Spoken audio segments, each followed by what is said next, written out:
Shalom and welcome to Jerusalem Studio. I am Miri Eisin, sitting in for Jonathan Hesson.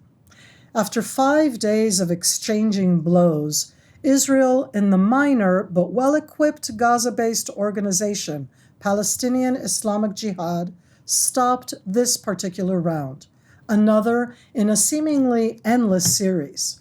As expected, both sides issued self-serving claims of victory.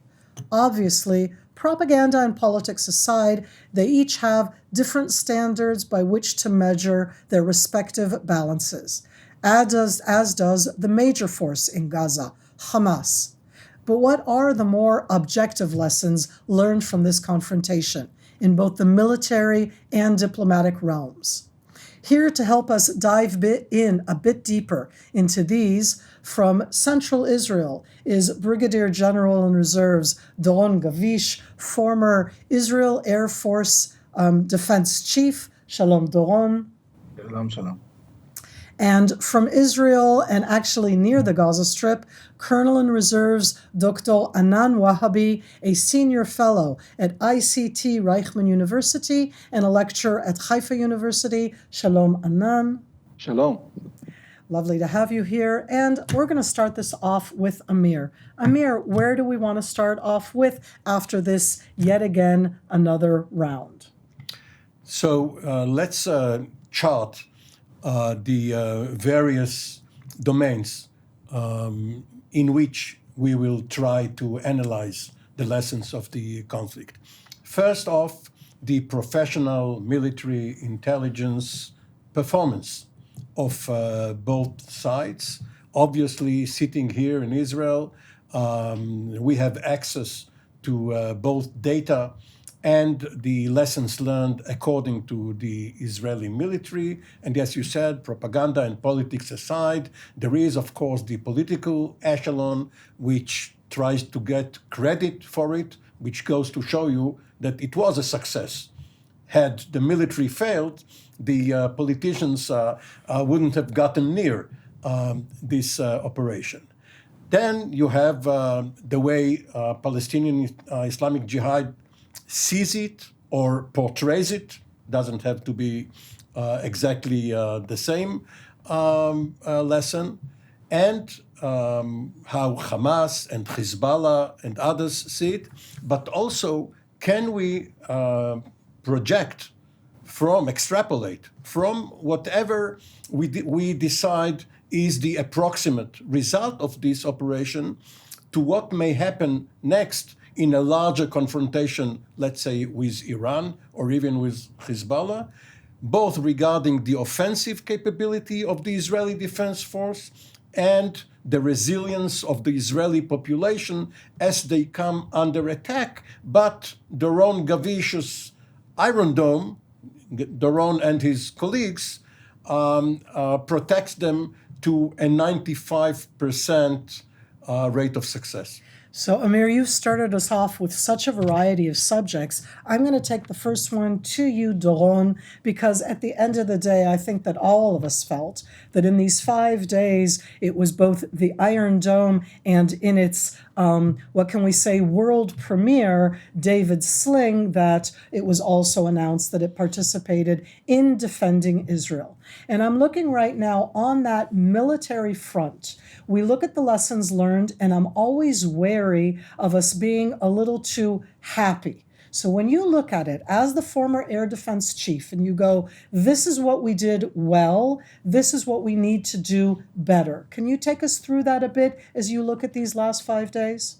Yeah, I think that you are raising a very good point. And in general, I think that we should be very careful with the lesson learned from this, I would say, as you said it, I think you put it in the right words. It's a minor, well-equipped minor organization. So we have to be very careful with our lesson learned from this to what is being expected in, I would say, a larger campaign or larger fight that we would have with the countries around us. So having said that, and from the military point of view, I think that we should talk about two main I would say, issues. The first one is really, and Amir mentioned it before, the intelligence, the ability of the Israeli intelligence, and what happened in the first hours of this campaign, and also during the campaign itself. So I think we show really kind of a superiority of intelligence, and they saw it, and I think everyone around them saw it, and this is something which is, of course, very important. This is a lesson learned not only to us, it is also a lesson learned to the other side. On the defense side, I think that the Iron Dome did his job as usually, and it was really around 95% of interception. But here again, I'm going to your point. This is a campaign against a minor organization. It would look probably different if it would be a large campaign against, let's say, the Hezbollah in Iran and Syria, and if it come also from the south at the same time. So I think then it would be completely different. We would probably see different, I would say, level of success from the operational point of view, and we have to expect it. The other thing which is important to mention, it's really the David Sling. The entrance of the David Sling for the first time, it's not only a system that is part of this fight. What we really saw here, and again, it's not only us, is that we are talking for quite a while about the defense of Israel being done by a multi-layered, what we call a multi-layered defense, which the Iron Dome is part of it, the David Sling, the Arrow 2, Arrow 3, and so on. So here, actually, for the first time, we can see that the defense of Israel was actually working in two of those layers. Two of them were operationally working. And I think this is also something very important because it shows capability for the future. So I think that in general, we could say that at least from the military point of view, I think that all of it also help to the deterrence of Israel, strengthen the deterrence of Israel. But going back to your first point, we should be very careful because it would completely look different if it would be a large campaign with the countries around us. Absolutely. Dawn, you brought up so many different points, and then I'm going to ask you on several different levels. I want us to go to the other side.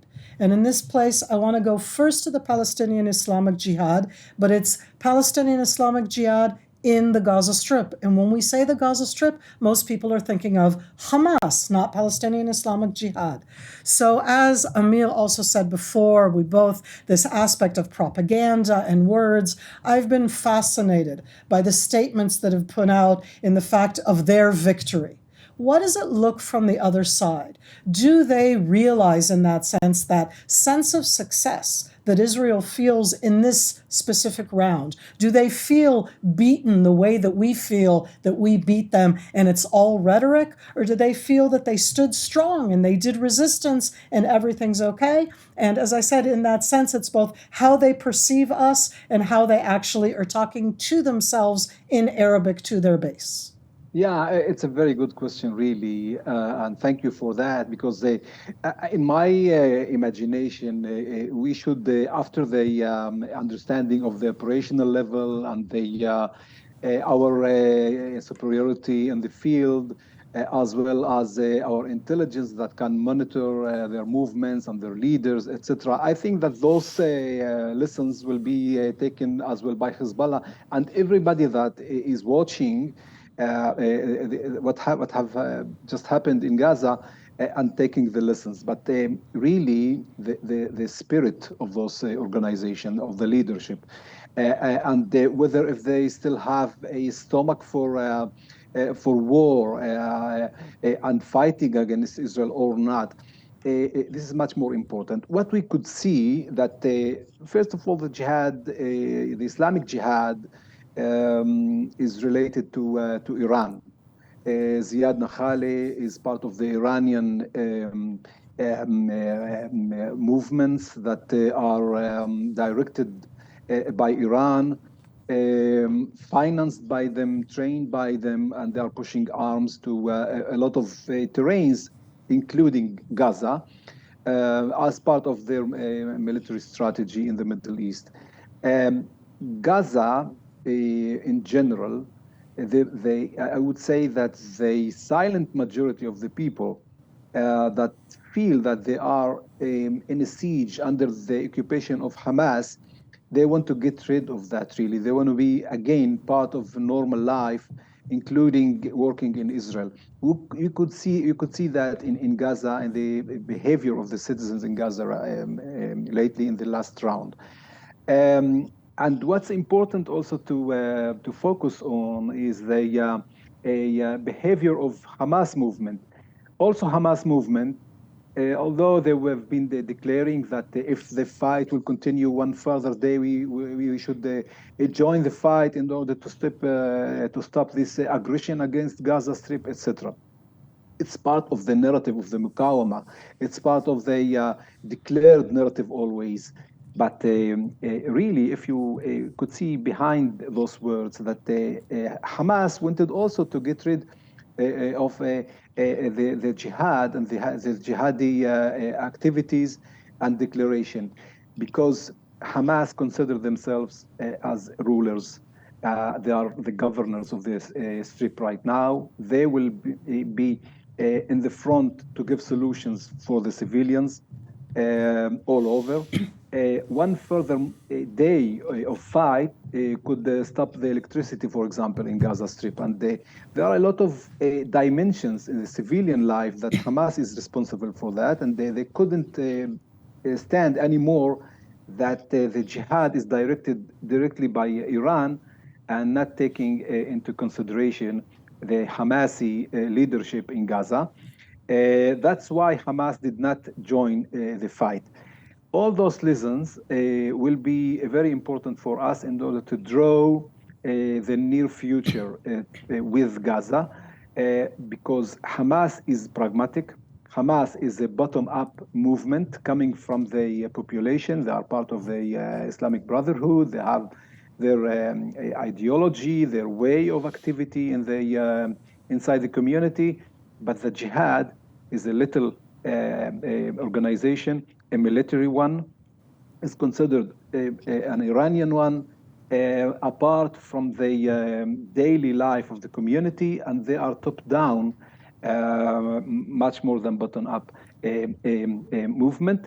The general public in Gaza Strip are somehow looking forward now to see maybe a new hope in the horizon after stopping this aggression that they did not like coming from Gaza Strip as rockets to the towns, because this thing is just closing the horizon of hope of going to Israel, of opening the relations also in many civilian interaction with the towns closer to Gaza in the Israeli side, and this we can translate it later on into much more wiser policy with Gaza.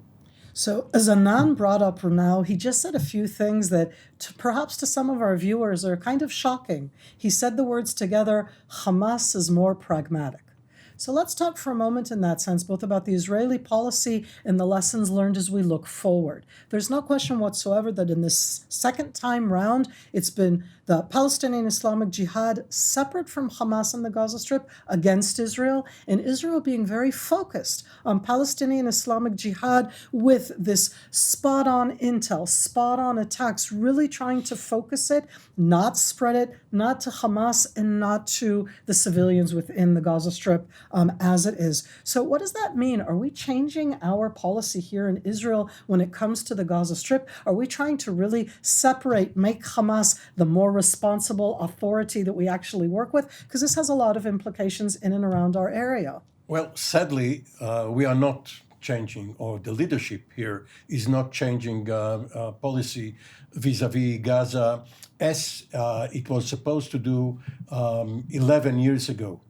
after one of the many rounds, there were understandings reached with Hamas. They had to do with a better lot for the population, many other items which then were overtaken by events, and perhaps and it will be possible to do it now when it is Israel vis-a-vis Hamas, including a prisoner exchange. But put that aside. I'm just going to interject in that sense for all the people to know that it's only since 2022 that Israel, for the first time, really allowed large-scale numbers of local Gazans to come into Israel to work, and that was not stopped, not by the events of Palestinian Islamic Jihad in August of 2022, and not even by the events of the last couple of weeks. So Hamas, of course, and Anan can speak about it much more authoritatively, Hamas is torn between its responsibility and accountability as the ruler of Gaza and its fanatic, fundamental ideology. Usually, as we all noted, pragmatism wins. But this particular crisis did not start with these 5 days. It started a week earlier when Palestinian Islamic Jihad, out of the blue, because of something which happened earlier, attacked Israel. Now, Hamas isn't going to let the jihad dictate what it should do. It is not going to obediently follow just because jihad decided to launch rockets at Israel. However, what we see on television and what happens in people's minds is not necessarily the same. We see the rockets flying, we see the bombs entering certain rooms in certain apartments on certain floors. What we don't see is, on the positive side, talking from the Israeli point of view, the very, very professional work of the operations chiefs, the brigadier generals, of the general staff, the Air Force, and the intelligence corps. They have managed, perhaps they are the best in the world in that, to make use of the assets that are available to Israel. However, there is a difference between flying 15 kilometers or 150 kilometers from an airbase to flying 1,500 kilometers to Iran and back. The other thing which has to do with the mind is deterrence, which was mentioned here. We don't know whether the people in Gaza will be deterred, but they do take note of the fact that Ziad Nahaleh, who was mentioned here, was under the auspices of Hassan Nasrallah in Lebanon, that Israel struck at the command level of the jihad, the colonel or lieutenant colonel level, but did not dare attack Nahaleh in Lebanon because of the mutual deterrence between Israel and Hezbollah. So while we speak about the ability of Israel to hit 5 or 6 field-grade officers, the real leader is still immune as long as he is in Lebanon. If he leaves and goes somewhere else, that could be another matter. We could have a whole different discussion on the effectiveness of hitting the leaders themselves. It's a great subject, but I'm going to take what you added into the room, Hamas, Hezbollah. So, Doron, here I am sitting in Jerusalem, and I'm thinking to myself, this was, as we said, a minor, small organization. It was 1,500 rockets. When we're talking about Hamas, we're upping the stakes. When we talk about Hezbollah, we are tenfold upping the stakes. Give me a little bit of a feel for our audience on the lessons that we need to learn because of the effectiveness that we felt as Israelis. With the use of Iron Dome, it made us feel safe. It made us feel secure. And the differences that could be if Hamas was involved, let alone if Hezbollah start to fire rockets from Lebanon. Yeah, this is a really very important subject because I don't know if we could call it lesson learned, but let's set up the expectations in a way. It's going to be a completely different story. Because of the amount of rockets and missiles that were being shot toward Israel, because of the different areas they would come in from, and it would be much complex fight. So probably the interception rate that we are seeing now, it would be different if we would be in a position of fighting against all of those organizations that you just mentioned. And this is something really that we continuously have to set the expectations for. It won't be 95% for sure. It would be lower than this still. Of course, there would be, as I said, more than one layer layer of defense that probably would be part of this defense design, but it would look different. We should expect that the cities in Israel would be hit, and this is something that, going back to what we always tell to the population, is that the defense of Israel is not only the Iron Dome or fighting against the rockets and missiles. It is not only the Iron Dome, it is also the passive defense, this is what is expected from the population itself.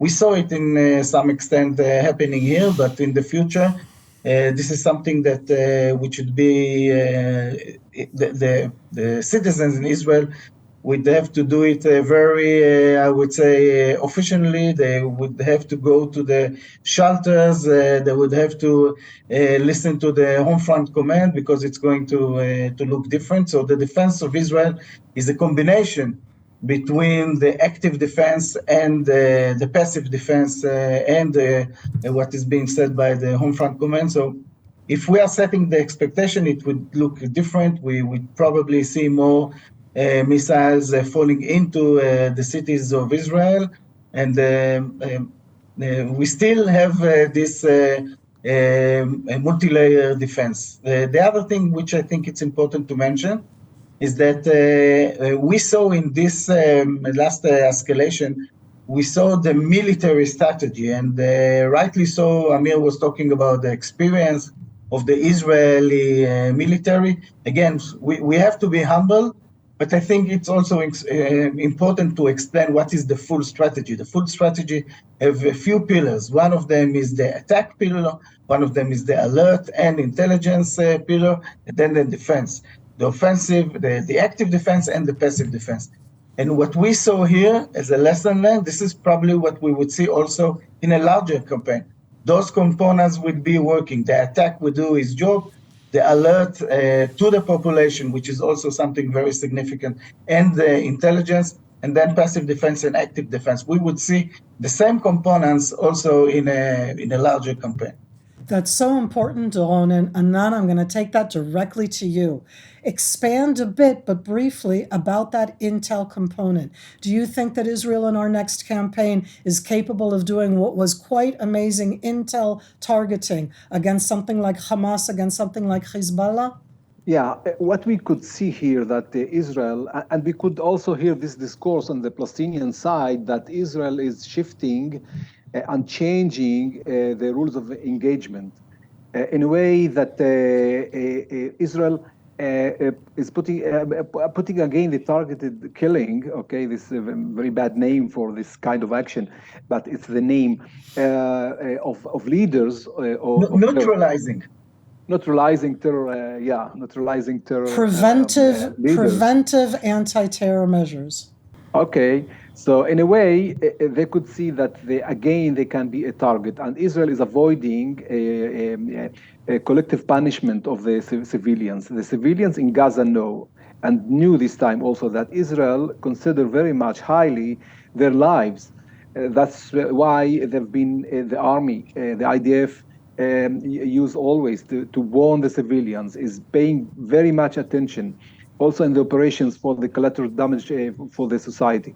So in this way, the society also that admire the capabilities of the IDF also says, hey, we are not there. It's a war between this specific kind of terror movement that are not representing the vast majority in Gaza in this case.